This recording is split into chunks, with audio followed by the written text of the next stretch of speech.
ഇവരാരാണെന്നോ എന്താണ് ഇവിടെ സംഭവിച്ചതെന്നോ എനിക്കറിയില്ല. ഒന്ന് മാത്രം എനിക്ക് മനസ്സിലായി, ആ ഉമ്മയുടെ വാക്ക് ആ മകൻ അനുസരിച്ചു എന്നുള്ളത്.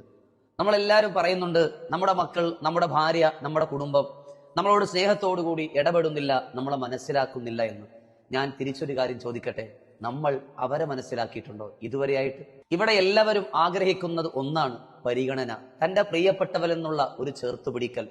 നമ്മുടെ പ്രിയമുള്ളവരെന്ന് വരുന്ന വലിയ നന്മകൾ വേണ്ട, ചെറിയ നന്മകൾ വരെ അവർ ചെയ്യുമ്പോൾ ഒന്ന് ചേർത്തു പിടിച്ച് അൽഹംദുലില്ലാ നന്നായെന്ന് പറയുന്നവരാണോ നമ്മൾ? എന്നാൽ നാം ഒരു കാര്യം ചെയ്യും, അവരുടെ ചെറിയ തിന്മകൾ കണ്ടാൽ അവരെ വഴക്കു പറയാൻ നാം ആരും മടിക്കലുമില്ല, മറക്കലുമില്ല. ചെറിയ തിന്മകൾക്ക് നാം ചിലപ്പോ അമിതമായിട്ട് റിയാക്ട് ചെയ്യും. പക്ഷെ അവരേറെ ചെയ്യുന്ന, നമ്മുടെ കൺമുമ്പിൽ കാണുന്ന പല നന്മകളും നാം കണ്ടില്ലാതെ വെക്കും. എങ്ങനെയാണ് പിന്നെ ഇവര് നന്നാവുക? അവർ നോക്കുമ്പോ തന്റെ പിതാവോ തന്റെ ഭാര്യയോ അല്ലെ തന്റെ ഭർത്താവോ കുറ്റപ്പെടുത്താൻ വേണ്ടി മാത്രമാണ് തന്നോട് സംസാരിക്കുന്നത്. അങ്ങനെ ആകരുത്. ഒരാൾ നമ്മളെ പിന്നെ ഉൾക്കൊള്ളൂല.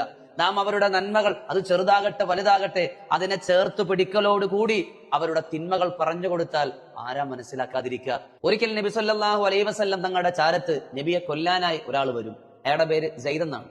കുതിര സവാരിക്കാരനായ സെയ്ദ് എന്നാണ് എല്ലാവരും വിളിക്കുക. എന്നാൽ നബിയുടെ ചാരത്തെത്തുമ്പോ ആരംഭ റസൂല് അയാളുടെ മുഖത്തേക്ക് നോക്കി വിളിക്കും, അല്ലയോ നന്മയുടെ സെയ്ദേന്ന്.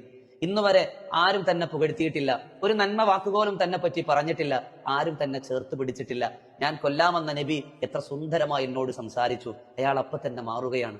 അയാൾ പരിശുദ്ധമായ ഇസ്ലാമിലേക്ക് വരികയാണ്. 1000 കൊല്ലം വഅദ് പറഞ്ഞില്ല, ഒരുപാട് നേരം ഉപദേശിച്ചില്ല, ഒന്ന് ചേർത്ത് പിടിക്കുക മാത്രമാണ് ചെയ്തത്. നിങ്ങളുടെ മക്കൾ, നിങ്ങളുടെ കുടുംബം നിങ്ങളോടൊപ്പം നിൽക്കും, നിങ്ങൾ പറയുന്ന അനുസരിക്കും, നിങ്ങൾക്ക് പ്രിയപ്പെട്ടവരാകും. എന്ത് ചെയ്താൽ മതി? അവരെ ചേർത്ത് പിടിക്കൂ, കൂടെ നിൽക്കൂ, അവരെ ഒന്ന് പരിഗണിക്കുക. അത് മാത്രം മതി. പരിഗണന ആഗ്രഹിക്കാത്ത ഒരാളും ഈ പ്രപഞ്ചത്തിലില്ല. മനസ്സിലാക്കിയെന്നു.